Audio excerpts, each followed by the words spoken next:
кітапхана оқырмандары, мені осы Алаштың ағиық ақыны, Абай атындағы мемлекеттік сыйлықтың иегері, біздің жерлес ағамыз Серік Ақсұңқарұлының көкейімде күлтегіннің жазуы атты жинағы оқырманына жол тартқаны белгілі.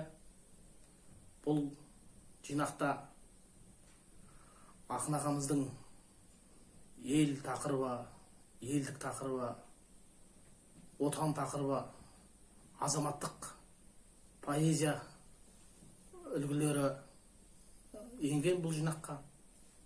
Бұл жерде өзі жан жүрегімен емірене сүйетін, өмір бойы жырлап келе жатқан Алашының рухы осы көрініс береді, айқын. Мынау бүкіл көзі қарақты әдебиетші қауым үлкен баға берген ғажап өлеңдері бар бұл жерде.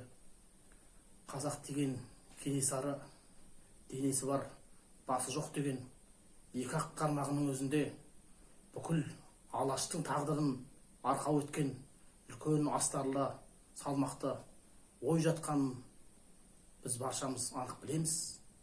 Және азаматтық позициясымен өрілген кез келген өлеңі осы жинақтағы ақын ағамыздың зор потенциалдық қуатын, өткір, жалынды табиғатын танытады.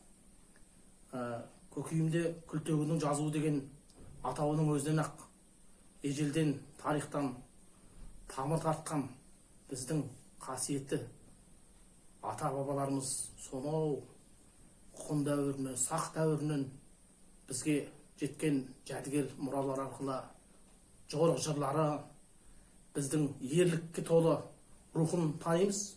Сондықтан атының өзі де деген аталмаған ақын сол өткен өмірімен, шежіресімен Алаштың бүгінгі халін шендестіре біледі.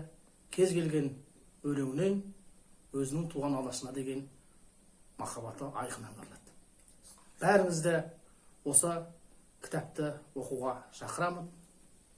Баршаңызға сәттілік тілеймін.